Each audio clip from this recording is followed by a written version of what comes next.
All right, good evening, fifth graders. Now we're moving on to Unit 3, Flipped. Today we're working on 3.3. We're going to be working with degrees.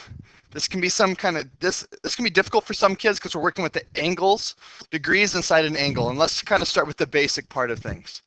The first part, how many degrees are in a circle? So if I draw a circle, okay, we want to know how many degrees make up a circle. So if I have the inside of a circle, this is kind of confusing a little bit here, but let's say right here, if I add up this angle, this angle, this angle, and this angle, how many degrees would that be? The answer is 360. This is one major thing to keep in mind. If you add up all the circles here, or add up all the angles here, it forms a mini circle right here. It doesn't matter if you have tons of angles all over the place, as long as they all meet and form a circle, it's 360 when you add them all up. That is a huge number you have to remember when working with angles.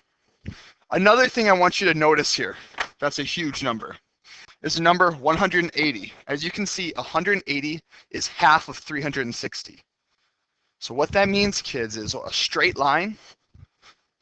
Here's a straight line. If I were just to add up the angles here, that would equal 180. Now, if I add up these angles as well, plus these angles, it'd be 180 plus 180, which equals 360. Keep that in mind, because over this next couple weeks here, when we're working with degrees and angles, I'm always going to be asking, does it form a straight line or does it form a circle? If it forms a straight line, it equals 180. If it forms a circle, it equals, form a circle equals 360. I was just taking a look if I was still recording. Next one, what is the degree measure of each of the four angles in the picture? And this is what it means. We split it in half here, or in fourths. See how we split in fourths? What do you think the degree would be right here? As you can see, you're used to seeing this is a right angle, right? It forms kind of a perfect corner. And from all the years past, when remembering this equals 90. Right? A right angle always equals 90. Remember, we have right angles, we have obtuse angles, we have acute angles. We'll be working more with that here in the future. That equals 90. So if that corner right there equals 90, this corner right here equals 90, this one equals 90, this one equals 90. Here comes that circle I was just telling you about. When I add up all of these angles, it's a circle. So aren't I just doing 90 times 4? Well, I know 9 times 4 is 36. Plus the 0 is 360. Do you see the circle? Remember what I was telling you about 360. Now, if I were just to add two of those angles together, it would be 90 plus 90, which equals 180, which equals a straight line. Hopefully this is making a little bit of sense. Next problem. The circle was divided into 8 equal parts. What is the degree measure of each of the 8 angles formed? Now I took this and I broke it apart into 8 parts. So we have 1, 2, 3, 4, 5, 6, 7, 8. They want to know what one of those angles is. It's not confusing, kids. You have 360, right? So that's our total.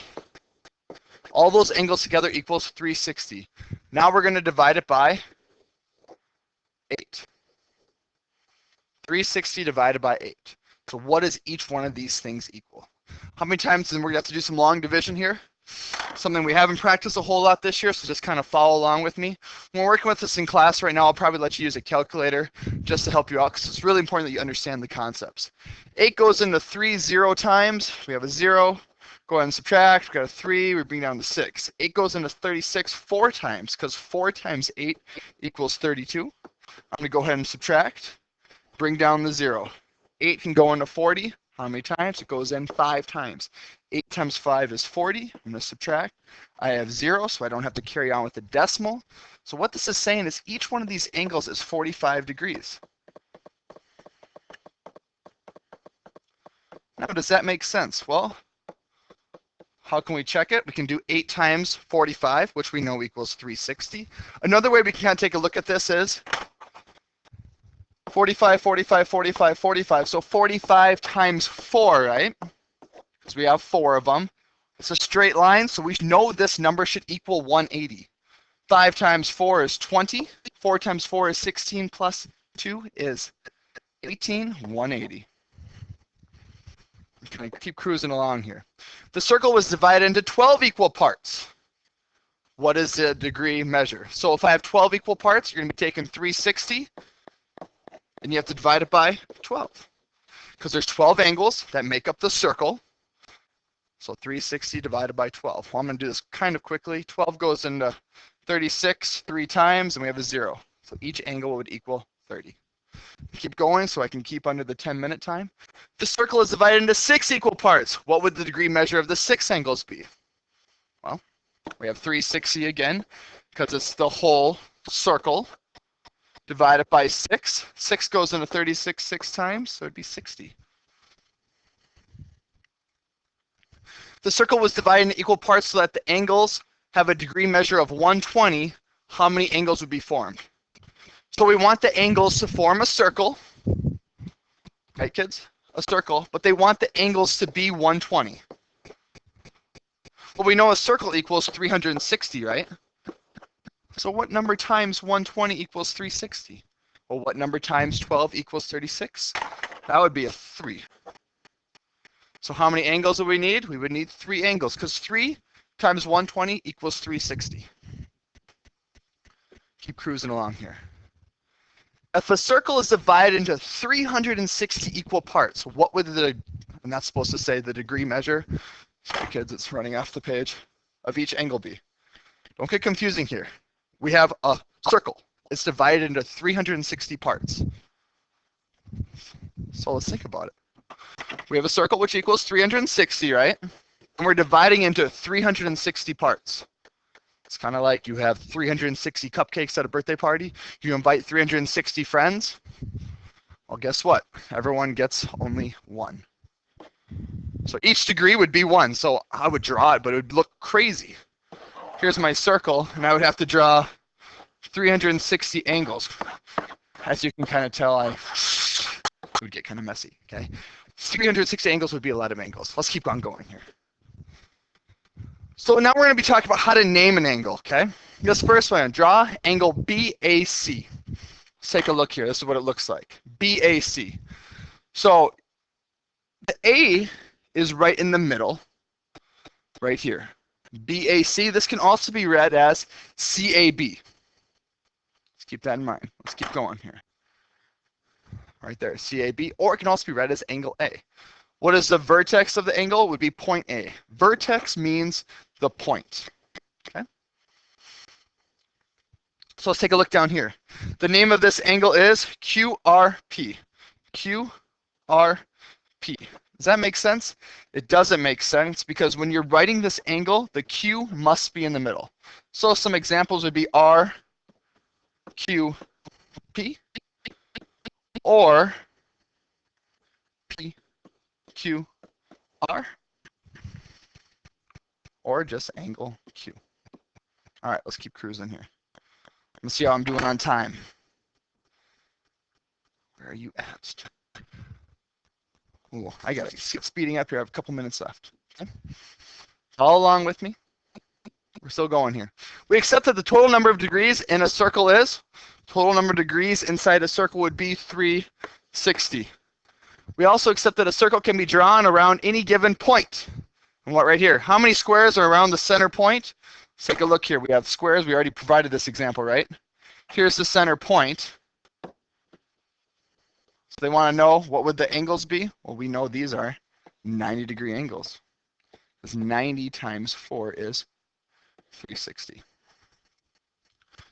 Kind of sped some things up for you. You're not missing anything. You're going to see some stuff like this today in your practice, and this is something that's really important for me to go over with you. What is the degree measure of angle E? Take a look at angle E. This one's pretty basic, kids, because it is a right angle. So we automatically know that one would be a 90. Okay? Let's keep going. Angle D. Now it gets a little trickier. This is why it gets trickier. Because we have angle D here. You can't use your protractor today. It's all around this point. Let's keep in mind, remember, a circle equals 360. Remember that. I'm going to use a different color here to help you out because we're still finding angle D. I know that this is a straight line. Remember what I told you earlier on in this lesson, a straight line equals 180. So kids, doesn't that mean that, I'll use a red color here so we don't get confused. this angle plus this angle plus this angle, when you add them together, would all equal 180. They look like the same angle, right? So basically, kids, in order to find D, we have to do 180 divided by 3. 3 goes into 18 6 times, which equals 60. If these are all 60s, makes sense, wouldn't it? Because it makes a straight line. 60 times 3 is 180, which is a straight line. D equals 60 degrees. Now you're gonna have to rewatch these videos if this isn't making sense, but I'll tell you what, these videos will help you on this. Look at F. F is the same exact concept. We have a straight line here. I do know that this angle is 90, this angle is 90. 90 plus 90 is 180. Well, the other side would have to equal 180. These are all the same angle. So once again, we're doing 180 divided by 3. Well, 3 goes into 18 6 times. 60 is my answer. What is the measure of angle G? That one's easy, kids. It's a right angle. Okay, so that means it is 90 degrees. Measure of angle H. This is where it gets tricky. We have a circle, right? We know in a circle, 360 is our magic number. Follow along here. This is where it gets kind of tricky, okay? This video might get a little longer, but it's well worth it. It is well worth it, okay? This right angle right here is a 90. That means these other two angles, when I add it up with 90, equals 360. So this is what you have to do. In order to find these two angles right here, you have to subtract the 90 away from the 360.